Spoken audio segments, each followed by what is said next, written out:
Welcome to the Next Gen CMO podcast, where we sit down with seasoned CMOs and emerging talents in sales and marketing to explore the wins and occasional losses that shape today's leaders and the strategic maneuvers that can help propel you to the forefront of B2B marketing.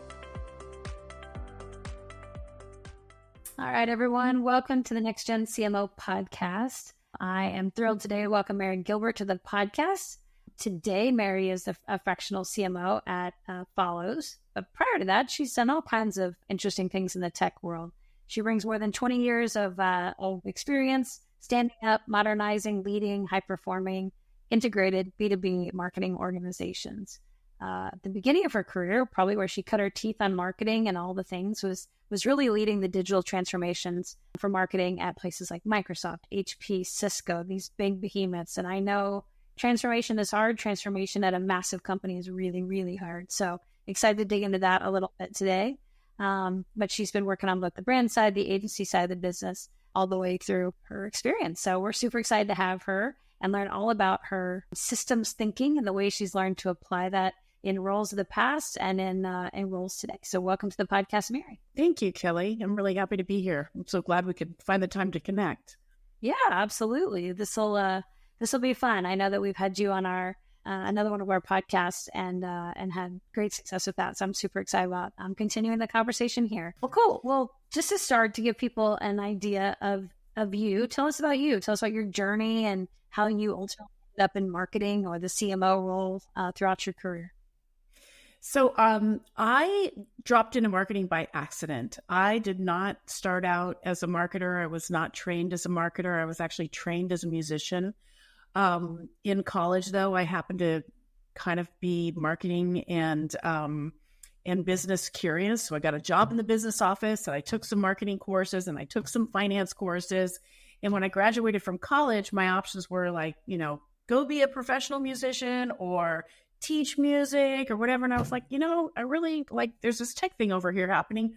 I'd like to check that out. So I got a job at an emerging tech company at the time, Esri. A lot of people will know it. It's a GIS company. It now powers Google Maps and Waze and all the things we just take for granted today. We were building that when I got out of college, and I got a job in their training organization because I could type really well and I knew how to use a computer, and not a lot of people knew how to use a computer. And from there, I just followed my nose and I followed the things that I was interested in.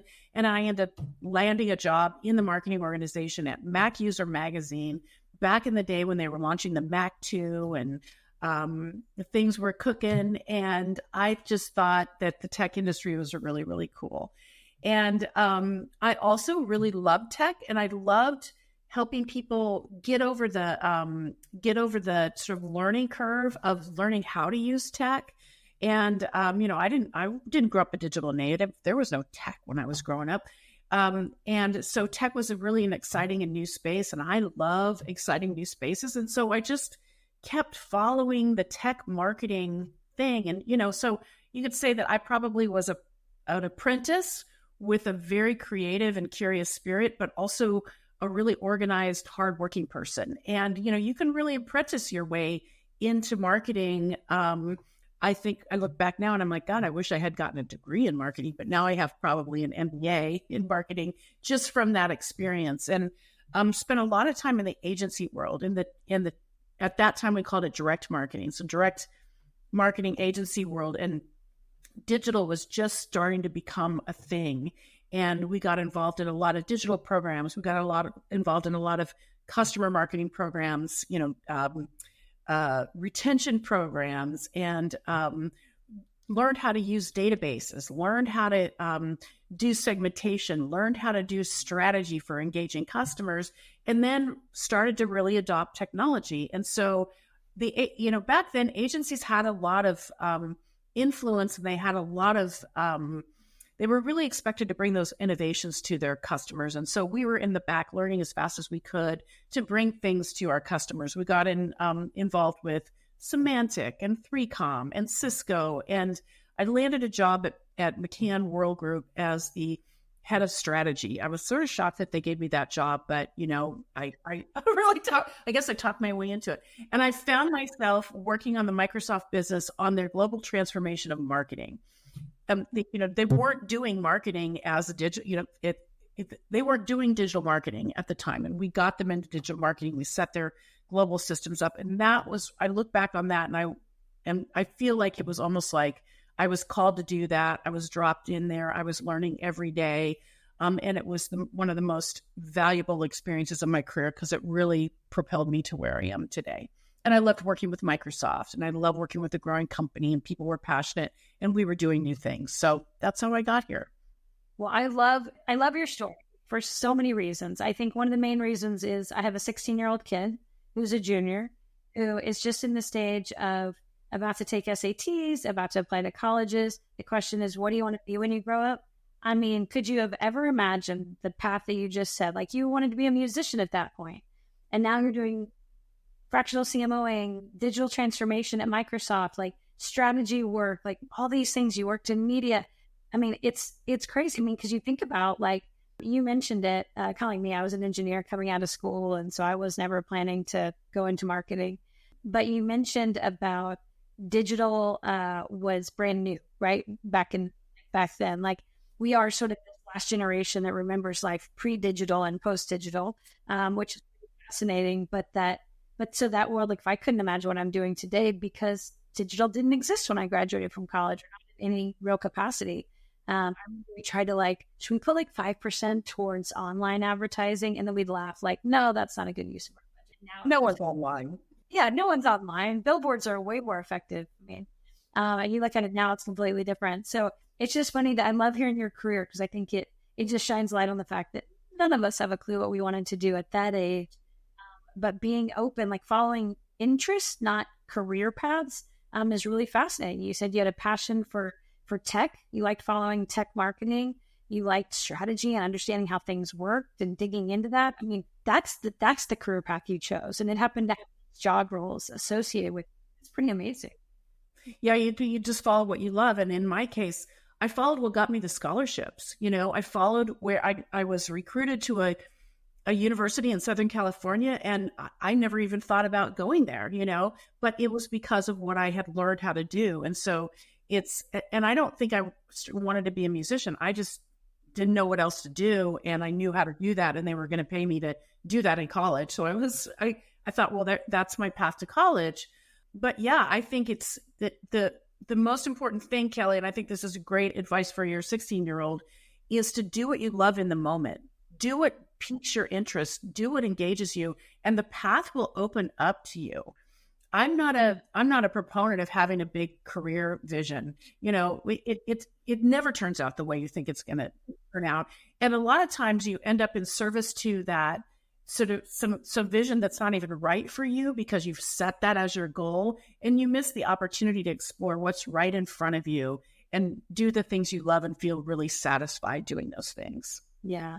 Yeah, I love that. I think that's great advice. We think about the audience for this CMO tends to be up and coming future CMOs. People are at the director, senior director, VP level who want to be as CMO next. I think that's such great advice for people listening to be like, well, all the things that are interesting, don't necessarily look for the next job title or the next job promotion, but instead, like, what do you enjoy doing? What's fun for you? What's passionate? Like, fun turns into performance typically. And so that's always, and then the rest speaks for itself. So very cool. Well, good. Okay. So now we're caught up on how you got into the marketing space.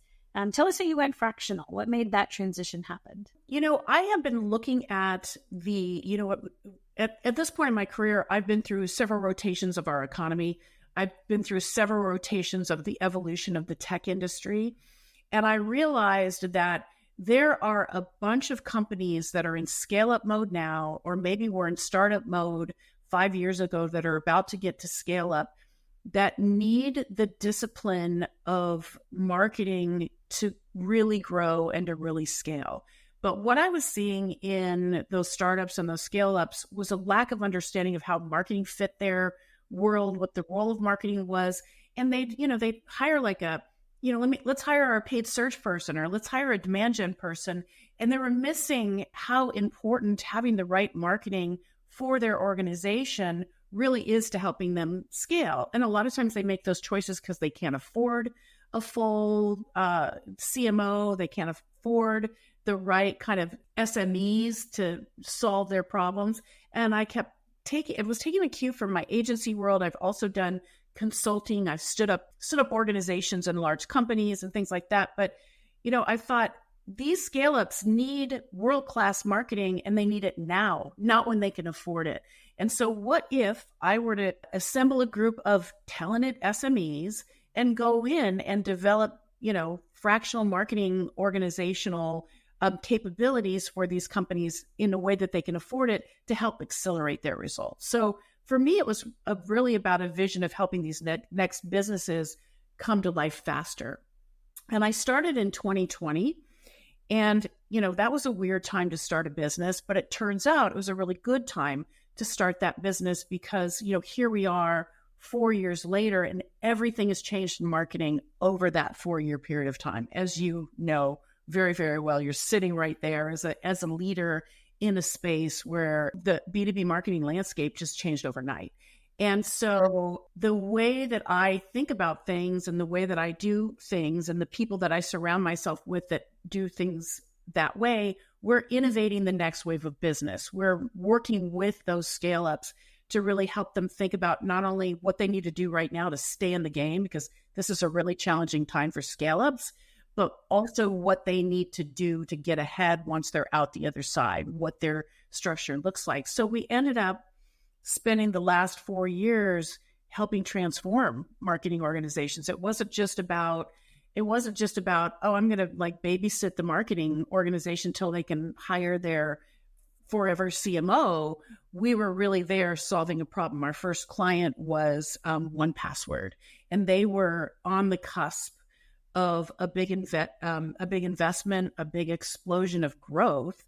And the CEO called me and said, hey, we need you to stand up an enterprise or B2B marketing capability in our organization. We've been very consumer driven, but we see an opportunity. We're about to launch this product. We're, 6 months away from it, and we need to be able to really capitalize on this opportunity. And by the way, we're also going for a big investment. So our charter was, really strategic, and it was really about get us the highest valuation and we can possibly get in 6 months, help us get that investment and help us launch a whole new segment of our business.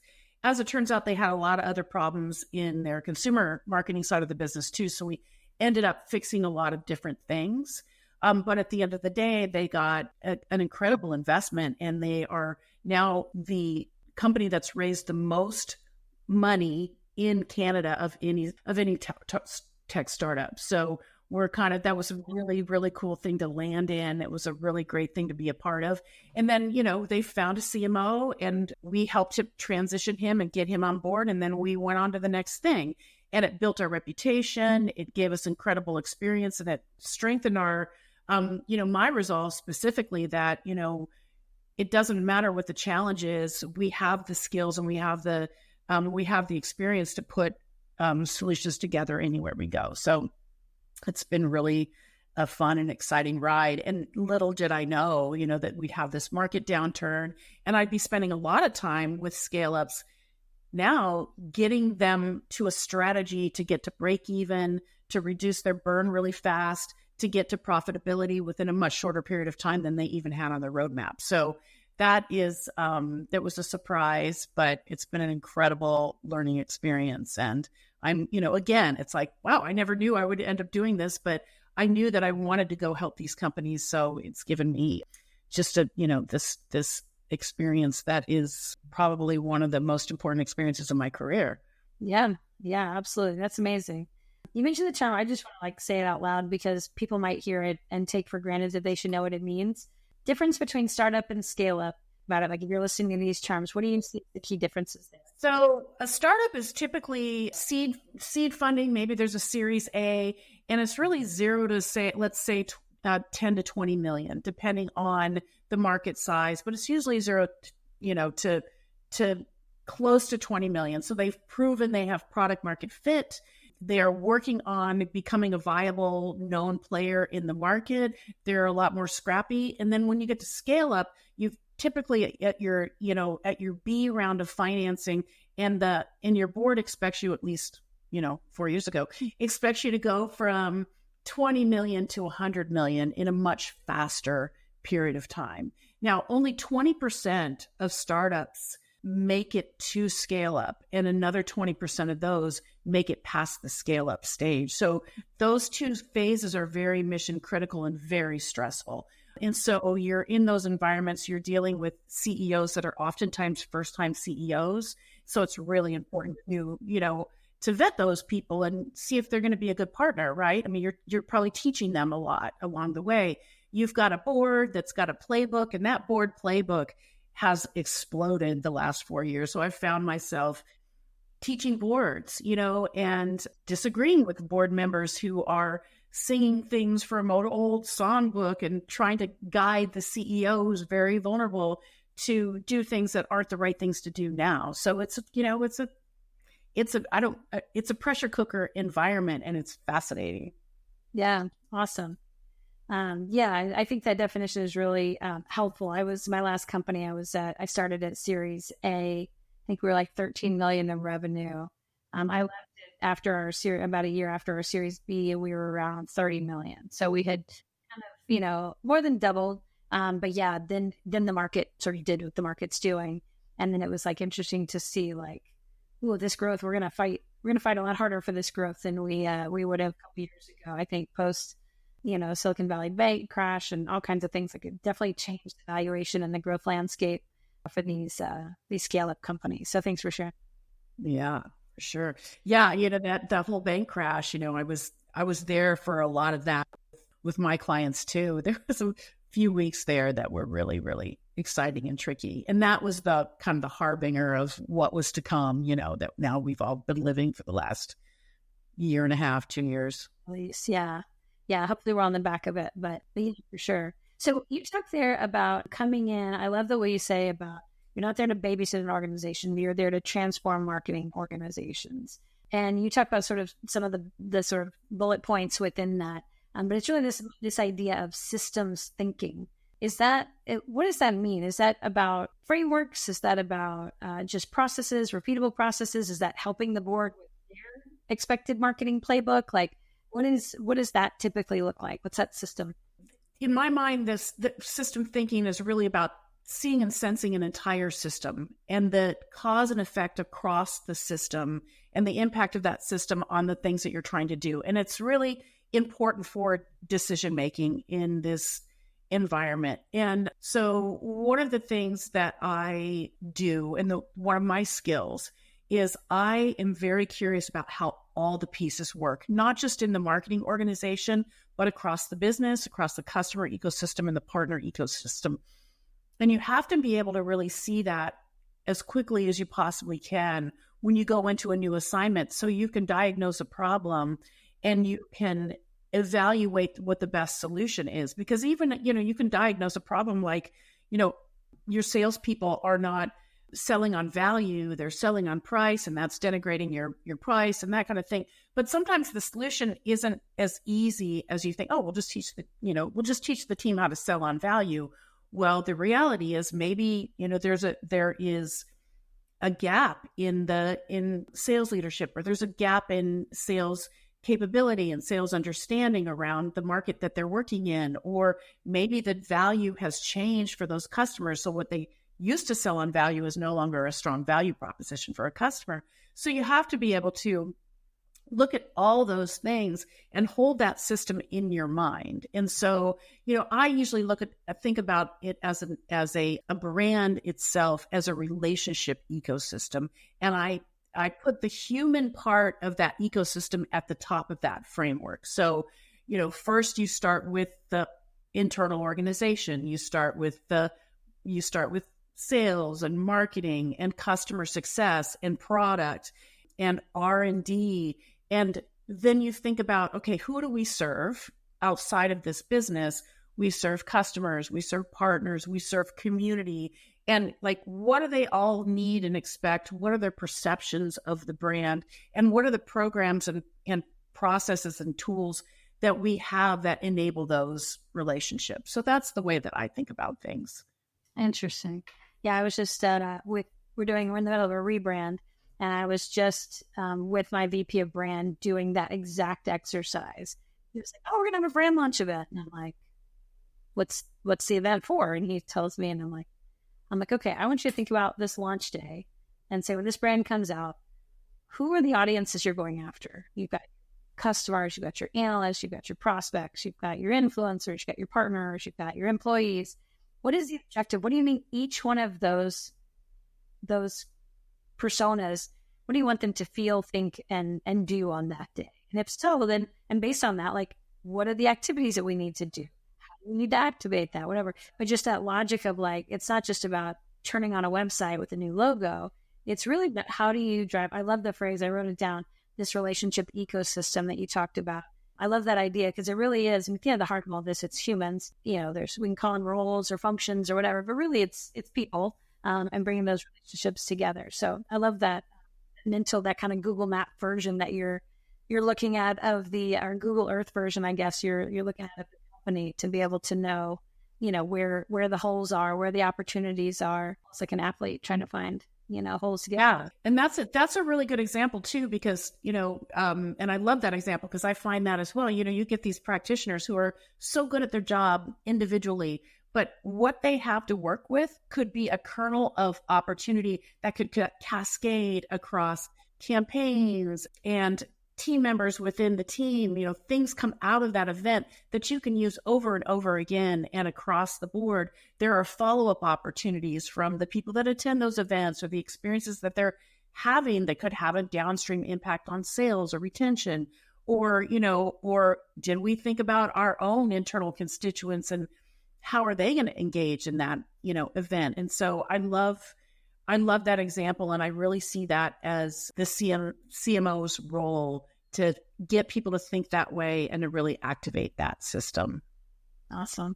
Very cool. Well, I think that system applies across the board. You're talking specifically in the scale-up world just because that's where you're focused right now, but you've worked at the bigger. Have you seen a difference in the way that large organizations versus medium versus even these scale-ups, the way that they operate, either the flexibility, the resistance to change, the impact of change? Have we been able to see those differences? Significantly, yes. And it's interesting, I think, you know, in scale-ups, you got to be really scrappy still, but you've got to look like a big company and like you've got your act together, right? I mean, you've got to be able to do that. So the agility, the creativity, the willingness of people to do anything is a really defining factor. And I really like that. Like, I like to be in the woods. I'm a camper, you know, and I like to like get my hands dirty with people. And I like to see people getting their hands dirty. And, you know, it's a really fun environment in that way. But also there are limitations because they don't have the resources and they also don't have the bureaucracy. So it's, you know, you can get things done faster. You can just go, you know, screw it. We're going to ask permission later. We're going to ask for forgiveness later and just do it now.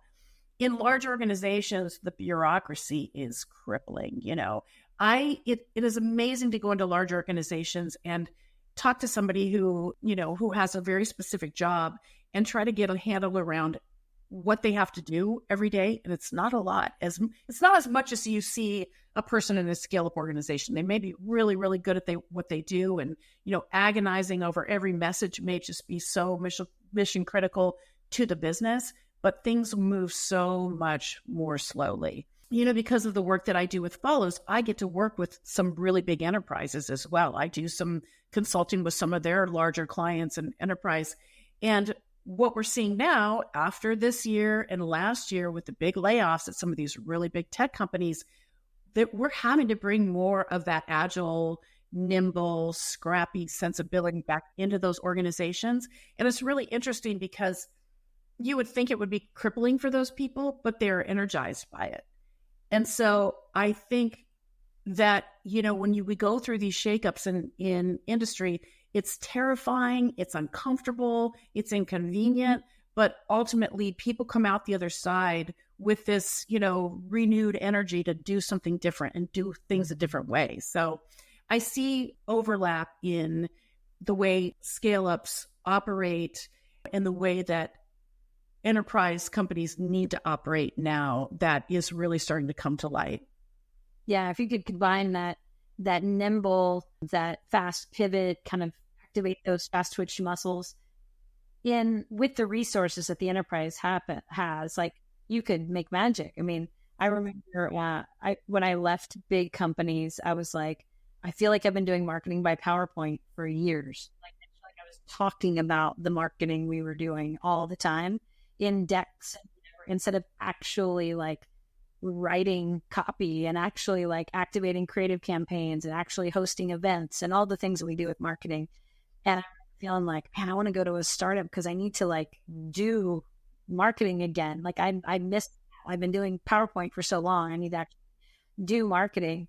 And we used to say, you're talking about you need to look like a big company. Like my message to my team every day was, we're punching above our weight here. We're punching above our, when you post on social, you need to look like an enterprise company posting on social. You know, there's two of us in the whole marketing organization.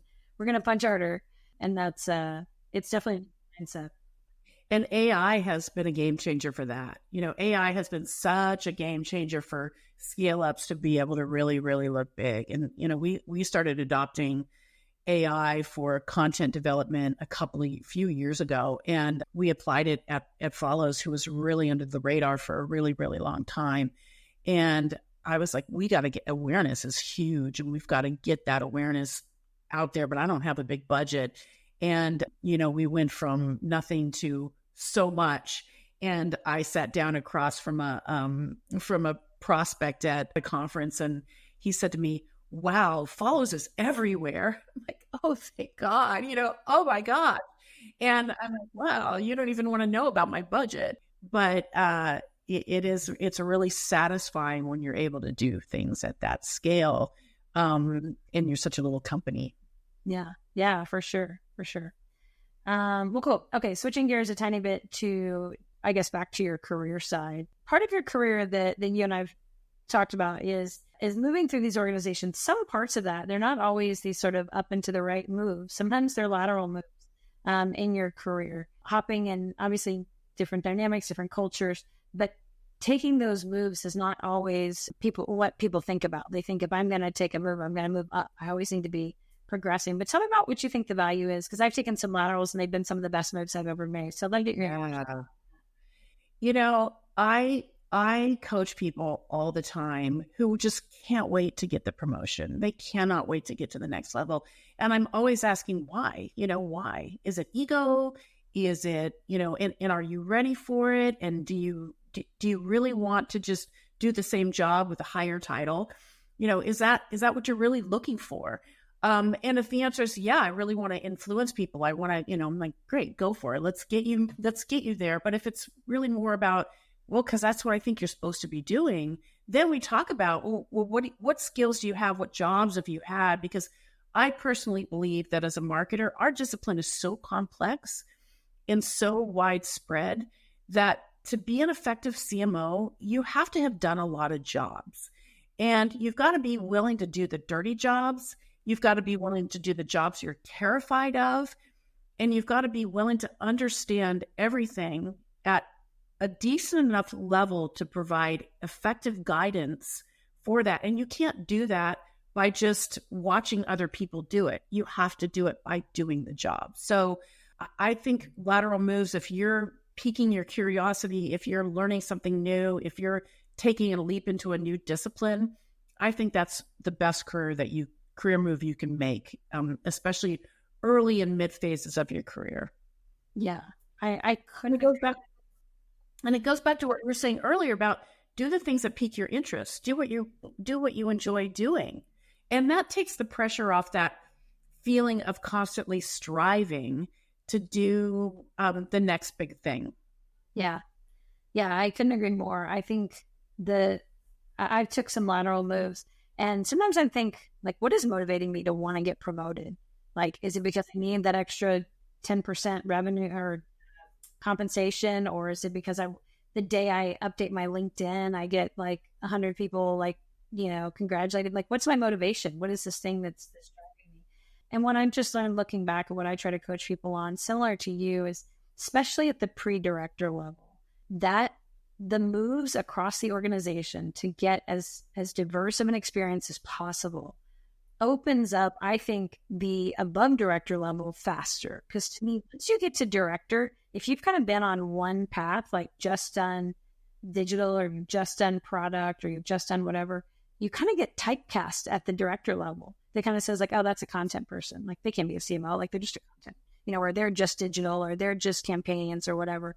Instead of being like, no, I've done field and I did campaigns and I did product marketing and I wrote copy and then all of a sudden you're like, oh, we've had lots of different experiences. And so when you get up to that director, there's a vision for where your career can go because you've done so many other things. So I totally agree on the lateral moves. Plus the other thing there's nothing worse than getting promoted before you're ready and you're just set up for failure. Like if you get to your job before you're ready to get there, then rather than thriving as a senior manager, you are struggling to stay afloat as a director. And it's just because you aren't ready, but you're in a hurry. You think you're ready. When you get there, it's like, man, I wish I had kind of been acting like a director for 6 months first in my senior manager role. And then I would have slid in much more seamlessly. All right. So let's talk about your leadership style, right? We're talking about all these things, lateral moves. You develop your style as you go up. One of the things that I've heard you mention is around vulnerability. And how embracing that actually makes you a better leader versus not. Tell me more about what that looks like. Well, we are people, right? And I think you and I probably both know, and we're women leaders as well, that when we have to suppress parts of ourselves, we're really not fully available. And to get the most out of our people and to have the most satisfying experience, you want to be fully available and you want your people to be fully available. So as leaders, and especially as female leaders, we have to take the lead in that. And so that means letting people know what's going on with you, letting people know, with boundaries, of course, and a emotional, intelligent understanding of what to share and what not to share, letting people know that you are human. There's times when especially the last couple of years have been really terrifying and really stressful. I've led teams through some really, really hard stuff. And I have always led with, this is scary, this is hard, and here's how I am experiencing it myself. And also, I am here to support you through it. How are you, right? It connects you with people. And I think that connection is what really makes great leaders, is having that connection with their people. Leaders that are standoffish, leaders that are, locked down in a box, keep their people at bay. You don't know what's going on. You can't, interact with people comfortably. So I think to build the strongest relationships and to have the most authentic experience and to unlock the most creativity and the most motivation, you've got to be real and you've got to encourage other people to be real. And have you seen that be reciprocated? The more authentic and sort of real you are, absolutely, come right back in your teams and peers. Yeah, and you see people blossom. Like I get in tune with people and the things that scare them, and I share the things that scare me. And we talk about how we're going to do things in spite of being scared, or what our practices are to overcome that fear. Or, we have families, we have things going on outside of work. If those things are going on and they're affecting, I am clear with people, okay, this is the stuff that I have to work through in my personal life. Forgive me if I'm maybe a little bit off today, but we're going to get through it. I'm here and committed to bringing the best that I can right now. So people share that. And I have some of the best relationships in my life through work and through leadership. And I have just such an incredible network now of people that I feel close to, that I can have close conversations with. And it is because of showing up, vulnerably. And that has really played in my favor and in the favor of those people, being there for people through things that were really critical to them in their careers or really hard experiences. People can call me. I call people. And, that support network is critical. Yeah, I totally agree. I think that, those relationships are super authentic when they're grounded in that history. We've been talking a lot on our team about how do we build trust, and it was really just about being authentically us. And I don't think it always comes down to, my father-in-law is struggling with cancer, and so I'm really distracted. That's some part of being vulnerable. So it's also work related. Like I made a comment in a meeting 6 months ago that my intention was pure, I promise, but the way it came out caught some of our sales team off guard and made them uncomfortable. I realized in the moment, but I didn't know how to kind of backpedal it. And so I had to kind of like show up the next day. I reached out to all of them. I sent them a video. I basically was like, dude, I screwed up. Like I asked eloquently, I'm so sorry that was misunderstood. This is what I meant. Like, this is what I was intending, but I'm so sorry if that like felt offensive or hurt anybody or whatever. And sometimes it just is that too. It's not always like this like happy personal situation. Sometimes it's also just being authentic at work because we don't know everything. We don't have all the answers. Yeah. Yeah, absolutely. I think that's being able to admit that you did something wrong or that you may have contributed to a problem is one of the most important things you can do as a leader. So I love hearing that. And I love hearing that your team is talking about trust. I think trust is one of the most important things to intentionally cultivate as a leader. And you can't really do that unless you're really open and drop your ego barrier and, realize that you're human too. Yeah. Yeah, for sure. We talk a lot about the importance of building trust. We're now trying to solve, okay, so how do we build it? Like, what do we need to do? Are we doing like trust falls at lunch, or what are we doing to actually like, actually building this trust? Like, what do we need to share? Is it just about showing up to one-on-ones, or is it about like sharing our career journeys, sharing our emotional lows? Like, what is the thing that's going to get us to trust? And so we actually did a session through Life Labs a few weeks ago about trust and about what are all the ways that you can build trust with your boss, with your peers, with your teams, and what are all the ways that erode trust with all of those parties.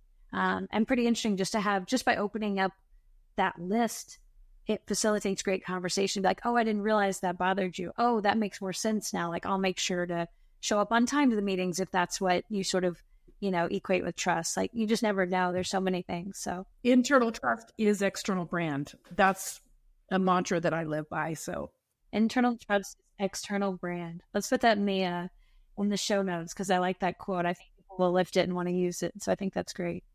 All right. So as people have had a chance to listen to you and learn about you and hear your style of leadership and hear the value that you're offering in transforming organizations, how can they get in touch with you? Like, what's the best way to follow you, learn from you, connect with you? Join me on LinkedIn. And I have a community, speaking of trust, called Future Ready CMO. And the whole notion of that community is that we didn't talk about this, Kelly. This might be something else for another day. But as marketers, we have a lot of power to influence what happens in the world. And as we all kind of know, stuff needs to get worked on in the world. And so I assembled this community for leaders who are really serious about bringing that values-based and, personal mission and attention to the marketing world.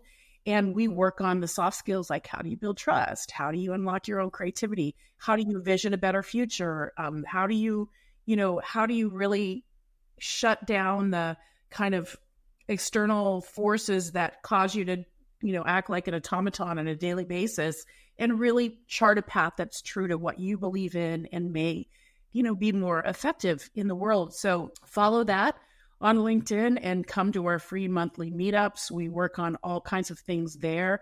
And people have said to me, our members that have joined, it's a really refreshing and sort of heartwarming space to explore all the potential we really do have as marketers to wield power. And so, but good power. Oh, that's awesome. I love that. Yeah. Can I come? Absolutely. We'd love to have you. Love to have you. Yeah. It's a really great break. Very cool. And that's on LinkedIn is where I can find information there? Yep. Future Ready CMO. Awesome. Cool. Last question. Fun fact. People don't know about you. Anything you want to share? I had a big birthday last year and I climbed Mount Fuji with 13 of my closest friends. People were like, what do you want to do for your big birthday? And I said, I want to climb Mount Fuji. And they were, we're in. So we all went to Japan, took our kids and climbed the mountain. And it was a hard thing. And it was a magical thing. And, it's so fun to just sort of push yourself outside of the comfort zone and do something completely different. So, yeah. Wow. That is incredible. I love that you did that. I feel like I'm coming up on a milestone here in a couple of years. I need to maybe plan something big. I love that idea. That's very cool. Did you train ahead of time or did you just show up and climb it? I hike a lot. We hike a lot. And we did one mountain in Northern California. We did Mount Lassen, which is like 9,000 or 9,500 feet. So we got the experience of hiking at altitude. But yeah, so we were ready. Yeah, very cool. I love that. Okay, you just put something on my like bucket list that I need to add it for my next big birthday. So, well, very cool. But happy birthday, Latitude. And I hope that I'm glad you shared that story. Thank you. And folks listening, thank you for joining us. We'll see you on the next episode of the Next Gen CMO podcast. And don't forget to check out Mary and Gilbert and Future Ready CMO on LinkedIn. Thanks so much.